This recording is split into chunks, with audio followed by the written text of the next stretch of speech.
I pull out, he pull out. We're gonna fight for real belt. This is the real belt. I am the champ. I'm defending my belt. We're gonna fight for real belt. I am the champ. I pull out. My belt. He pull out. You're casual. We'll see what happens. Okay. Hello, I'm Courvoisier, the goddamn newt. Tony Ferguson and Khabib Nurmagomedov will headline UFC 223 in April? Yes, please. Shelley Klein wrote on the Twitters, I'm so glad you were wrong about this, but love your channel. Khabib and Tony is the fight. Thanks for the love, Shell. I agree. This is the fight. It'll provide answers to things that we didn't even know were questions. And, Shelley, a little tech tip from the old Couv. Turn off the autocorrect. It's harshing your Twitters. Susie Gonzalez writes, can't wait to hear your thoughts on Khabib versus Tony. My most immediate thought is, damn, I love this fight. Seriously, I couldn't be more enthusiastic. It's the most interesting and relevant matchup Dana White and company could make. There will be many episodes dedicated to the analysis of Tony versus Khabib over the next 2 months, so you'll know all my thoughts about it as I uncover them. As the great Ariel Helwani would say, of course the build-up to UFC 223 is going to be fun. Let's start by looking at the announcement presser.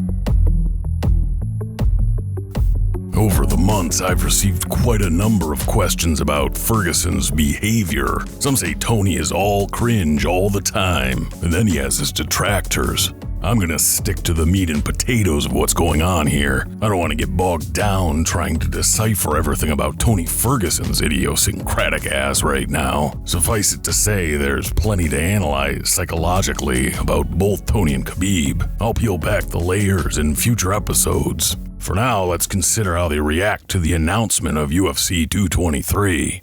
I wonder if there's a sense of relief that this time, hopefully, it finally is going to happen. Belt or no belt, this fight was going to happen. Guarantee it. We're both going to make weight. I know he missed, half a pound his last weigh-in, so that's going to be staring at him right in the face. I know he's going to make weight. I'm going to make weight, and I hope this place sells out. I'm not even playing. Tony responds with optimism and positivity. He expresses confidence the fight will happen just as scheduled. He may or may not believe Khabib will be there, but Ferguson shows the desire to let go of past frustrations and just move forward. Belt or no belt, this fight was going to happen. Ferguson says belt or no belt, the fight was going to happen. This is the language of inevitability or fate. Tony's saying if it must happen, it will happen. Trepidation is a waste of emotional resources. You know, I think it's gonna be happen. I hope. At first, Khabib sounds more doubtful or pessimistic about the fourth time being a charm. You know, I think it's gonna be happen. I hope. That's not the issue. Khabib is still fixated on how he was portrayed after his last-minute pullout of UFC 209. You know, but when I pull out, everybody talk about this, but you guys remember why I fight with that Horcher?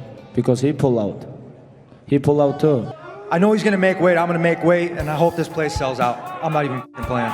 Tony's gesture suggests he would like the media to let Khabib off the hook for his history of pulling out and focus on the importance of the matchup instead. Khabib's the one who can't let it go. When I pull out, everybody talk about this, but you guys remember why I fight with that Horcher? Because he pull out. He pull out too. You know, I pull out, he pull out. Now we're gonna fight for real belt. You know, 10 win streak versus 25 win streak. Let's go. Khabib is sensitive in general, but the topic of pulling out really seems to get under his skin. Khabib already explained himself. Continuation of this narrative argues against his word being final. Khabib's dismissive tone is a little strange. After all, he did pull out of at least 5 fights in the past 4 years, in addition to missing weight once. You guys remember why I fight with that Horcher? Because he pull out. He pull out too. You know, I pull out, he pull out. Now we're gonna fight for real belt. This is interesting. Not only was it unnecessary for Khabib to bring up his history of pulling out, he brazenly twists the facts in front of the assembled media. He pull out, Khabib pull out, is same things.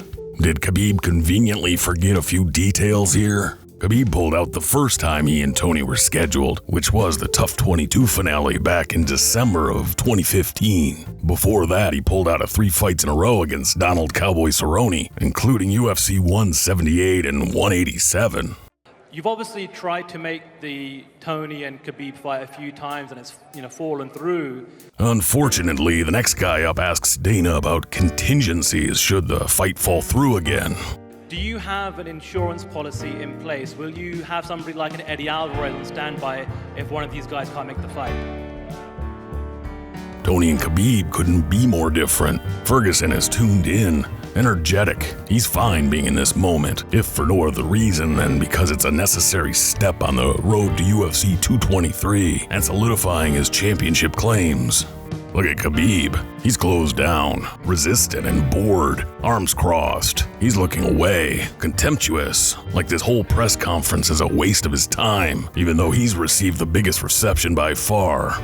In Khabib's mind, the pomp and circumstance is unnecessary. He's done nothing but smash everybody the UFC has put in front of him, and he believes he'll do the same to Ferguson. He beseeches Dana to dispense with the pretense. Dana, what time is it? What time is it, Dana? Please tell these guys. It's Tony time, bitches. Nobody talk about Tony time. All world talk about Khabib time. No, it's Khabib chump, not champ. Everybody talk about my time. Ask Khabib Dana. chump, Ask Dana. not champ. Please, Dana. Watch Tony as the question is asked. Do you have an insurance policy in place? Will you have somebody like an Eddie Alvarez on standby if one of these guys can't make the fight? Tony immediately smiles and starts to chuckle. Then he looks over at Khabib, who's mildly dislocated from the moment. Tony seems to anticipate how uncomfortable the question is about to make Khabib, which Ferguson finds amusing. On cue, Khabib begins a complex series of gestures, first scratching his face, often an expression of uncertainty or irritation. Then he begins deeply stroking his beard and chin, a masculine gesture that is self-soothing, meaning it helps reduce stress.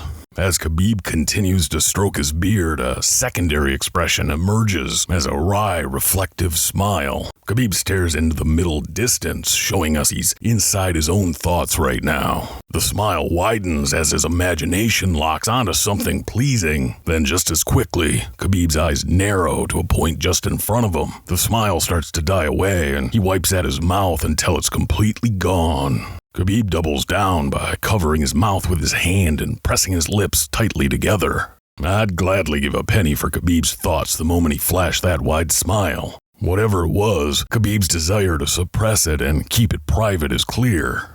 That was quite a reaction, and something worth noting as we begin to assemble psychological sketches of both men. As much as I would like to focus purely on this matchup, I must admit that the specter of Conor McGregor hung over the presser like a windy reminder of a cabbage and corned beef dinner. You called Tony the champ. Obviously, that sort of begs the question, is there an update you can give us on Conor McGregor? I have no update. The winner of this fight will be the champion. True, Dana did call Ferguson the champ. The champ has the longest win streak in lightweight history and has not lost a fight in over 5 years. Ladies and gentlemen, Tony Ferguson. And the UFC generated graphics showing a C next to Tony Ferguson, not an IC, meaning undisputed champ, not interim champ. You called Tony the champ. Obviously, that sort of begs the question, is there an update you can give us on Conor McGregor? Tony seems to have something to communicate here. I wonder why Ferguson didn't just use the live mic sitting in front of him. We'll see what happens. Okay. Dana's painted himself and the UFC into a corner on this issue, and he's got no one to blame but himself. There's going to be a lightweight title fight, but we don't know if it's an undisputed or an interim lightweight title No, fight. it's undisputed. I said it would be. It's an undisputed. Yeah. I said that the guy who wins this fight will be the champion. Okay. This is interesting. Dana White is normally pretty good at controlling his body language and his tells, but here, Dana goes into a full portrayal moment, which is a series of gestures intended to convince through deception. title No, fight. it's undisputed. I said it would be. First, he softens his voice to sound less defensive and more sincere, while using the rhetorical tact of referencing something he said earlier to prove he's utterly consistent. No, it's undisputed. I said it would be. It's not the best camera shot, but look at Dana's open forehead and knitted eyebrows. The combination is subtle but says, "Believe me," with the eyebrows adding a slight twist of confusion, like Dana is perplexed that anyone could not understand what he just said. It's an undisputed. I said that the guy who wins this fight will be the champion. Okay. Brett makes another stab at clarifying, but Dana's in full-on deferral mode. Well, just from the business standpoint of the UFC, does that mean that it'd be possible you would have See, two? you will see what happens. Just We'll see, relax. okay. Calm down. Do you have a question for these guys? Implying there's a greater plan at work, Dana promises all will be revealed in the future. Tony, if you'll answer it first. Do you have some clarity on the questions that I'm asking? I mean, obviously you're comfortable with the situation. You accepted the fight, but are you privy to what's going on in the division? He just asked him if we were going to Russia. He has no idea whether we're going to Russia or not. I answered the question already. Now you're asking these guys. They're going to fight for the title. This is the real title. I said that Conor can't hold up the title for 2 years. I'm going to bring him back and start answering questions again. Ask some questions. At this point, any hope Dana had to bring this dog and pony show under control is gone. To be fair, Dana is trying to give the media a wink and nod here, but they ain't having it. I don't want to belabor the point, but is there a reason why you won't just come out and say Conor has been stripped? When he was stripped of the featherweight title, you came out and said it. Is there a reason why you're not saying it here today? No, there's no reason. Ariel thinks he has Dana on the ropes here, but he can't deliver the finishing blow. So has he been stripped of the title, yes or no? Did I say he's been stripped of the title? No. Next question, please. But that's for the real belt. It doesn't make sense. There's a reason why you're not saying it. Why aren't you saying it? Does anybody else have a question? All right, at this point, the presser completely devolves. We did get some clarification, even if it lacks specifics. A few things we know. Dana called Tony the champ. The UFC's graphics package referred to Tony as the undisputed champ, not the interim champ. These things don't happen by accident.